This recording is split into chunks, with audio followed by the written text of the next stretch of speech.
Right, folks, we're looking live here. This is Moscow, Russia, monitoring the situation there after all the unrest. We are hearing that Russia President Vladimir Putin is in damage control still after avoiding that armed rebellion by the group of mercenary soldiers, the Wagner Group.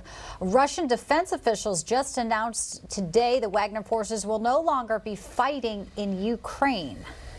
That's right. They've pulled out, and of course, Prigozhin, the Wagner chief, has gone to Belarus.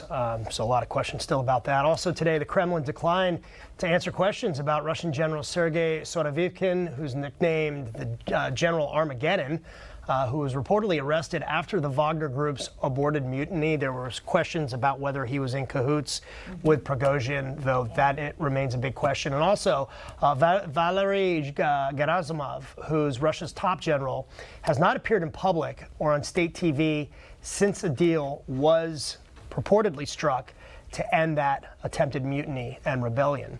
Well, here to talk more about the Wagner rebellion fallout and how it's impacting really Russia's relations with China is author of The Great U.S.-China Tech War, Gordon Chang.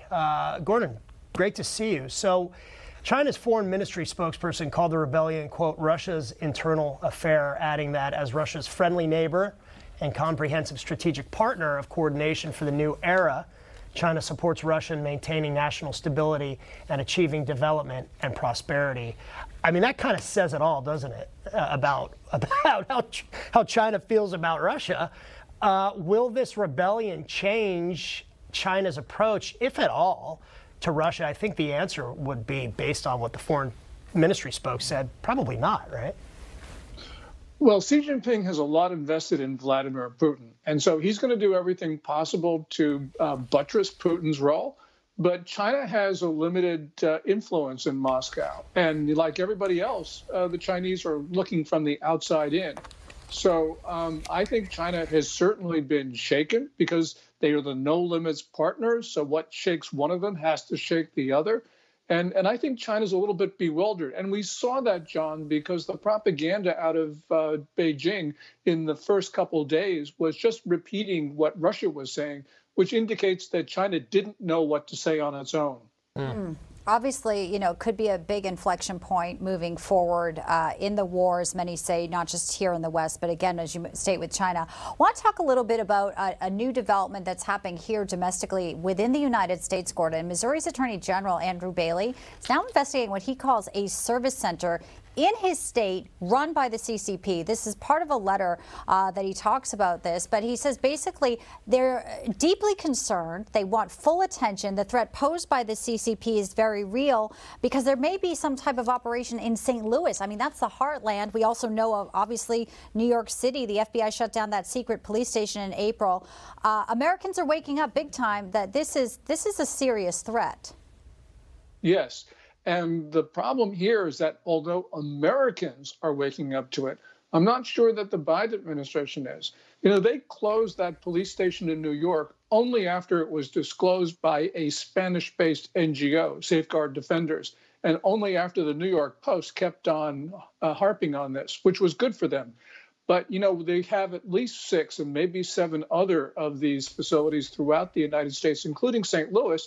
And the FBI is nowhere to be heard. The Biden administration is silent about this, which leads us to believe that we need the Safeguard Defenders in the New York Post, as well as the Attorney General in Missouri, to actually start to go after these facilities, because the federal government has basically got a hands-off view, at least from what we can tell right now. Yeah, and on that note, Gordon, you posted a tweet recently talking about the concerns about saboteurs coming into the United States through the southern border. Another tweet was about packs of Chinese males crossing the southern border, and you've also talked about coming through the Darien Gap. I was in the Darien Gap, I was in Panama, and I saw some of these Chinese migrants coming through there, and the ones that did talk to me, that did speak English, said that they were escaping the conditions, the deplorable and difficult conditions in their country. Didn't strike me that these were necessarily CCP saboteurs or linked to the Chinese state, but that is nonetheless a concern of yours, and it continues, right? Yes, well, 99% of the Chinese migrants, and remember there's a surge of Chinese migrants into the U.S., which is unprecedented. They're escaping their country, which is falling apart. But unfortunately, within that group, we are seeing these packs of males of military age, unattached to family groups, pretending not to speak English.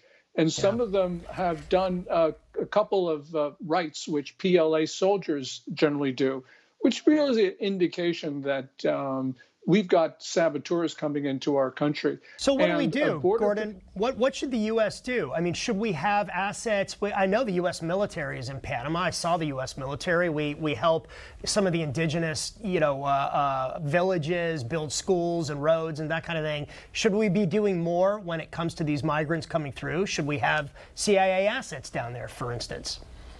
Well, U.S. Customs and Border Protection knows that some of these Chinese migrants have known affiliations with the PLA, People's Liberation Army. We should not let them into our country. And right now, given this surge, I think that we should probably be preventing all Chinese nationals from entering the United States through our southern border until we can sort this out.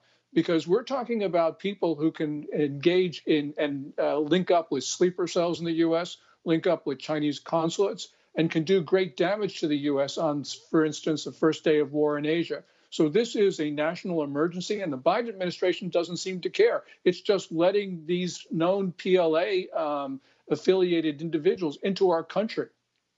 Yeah, it is shocking. And when the people on the FBI terror watch list are getting through and the border and customs agents are saying here they are, it is a huge national security issue. Gordon, wish we had more time. Got to leave it there. Thank you, Gordon Chang, as always. Thank you.